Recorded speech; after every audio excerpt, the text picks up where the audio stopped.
Today, let's discuss football-specific strength training. The first question we have to answer is why strength conditioning is important for football players. First, it considerably improves players' acceleration and agility performances. Second, it increases the jump height and is crucial for winning aerial duels. Finally, it enhances the player's repeated sprint ability, which reflects their stamina and capacity to resist fatigue. Remember, however, that there is a big difference between maximal strength and the ability to generate force as fast as possible. With that in mind, we should train all three components of the so-called force-velocity curve, and namely strength, power, and speed. More formally, they are called strength, strength-speed, and speed-strength. Let's consider each of them by starting with strength. Strength training is divided into maximal strength training, hypertrophy, and strength endurance. Maximal strength workout is when you perform 1/6 repetition maximum with rest periods of 2 minutes.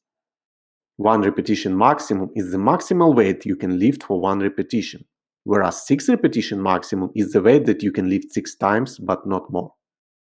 A hypertrophy workout typically consists of lifting weights at 7-12 repetition maximum with 2 minutes rest, while strength endurance involves lifting light weights 12-20 times or 6-8 times with short resting intervals. Players should begin the season with strength endurance and then progress to hypertrophy and maximal strength conditioning.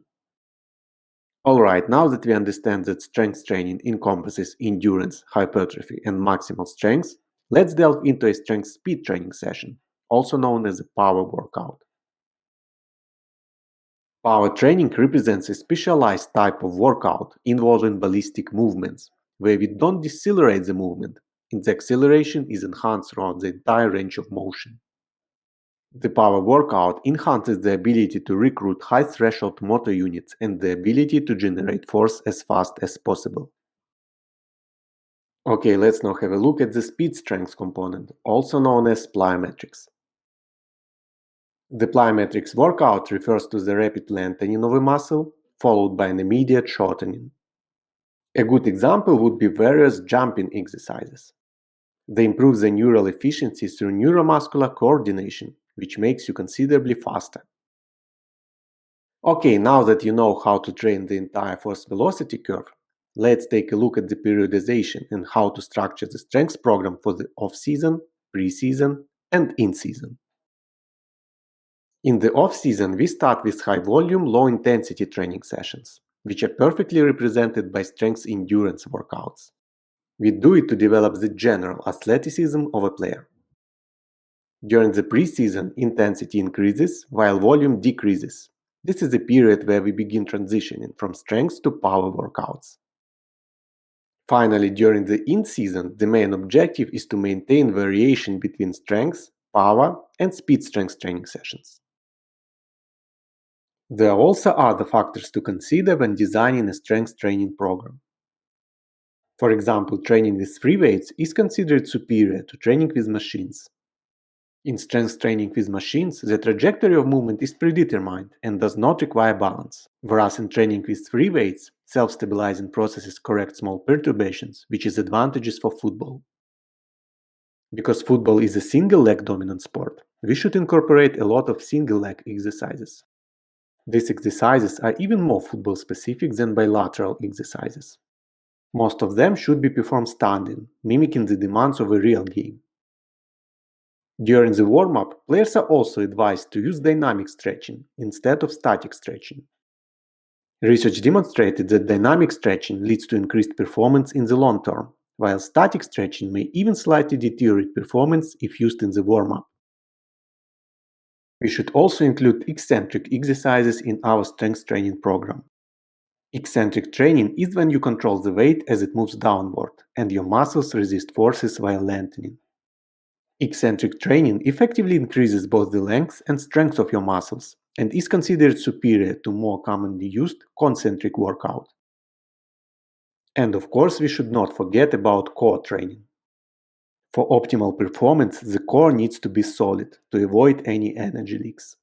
A weak core puts strain on the muscles of the extremities and increases the risk of injury. Okay, enough theory, let's now have a look at a strength training program. There may be different training programs for teams that typically play only one game a week, compared to elite teams that normally compete twice a week. Here we will only consider a program for those that play once a week. A strength training program for elite teams is available in the online course. Okay, let's now explore an annual strength program starting from June through August. As you can see, we incorporate a lot of strength endurance workouts in the off-season and early pre-season. Here SE stands for strength endurance and L, M, and H denote low, medium, and high intensity respectively. During this period, we also implement numerous hypertrophy workouts. In the late pre-season, early in-season, we progress towards maximal strength and also begin to incorporate some strength speed or power workouts. In the first mesocycle of the in-season, we include several speed strengths or plyometrics workouts. In the middle of the in-season, we need to ensure variation between strength, power, and speed sessions. We continue preserving this variation later on in January and February. In the third mesocycle, we shift our emphasis toward power and speed workouts. And we finish the season with several speed strength training sessions.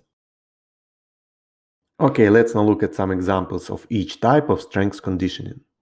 We'll consider only an intermediate level program. Programs for beginner and advanced levels are available in the online course. A strength endurance workout can include exercises such as lateral lunges, where you perform 3 sets of 8 to 10 repetitions with rest periods of 90 seconds. It may also involve exercises such as single leg back extensions and different variations of push-ups.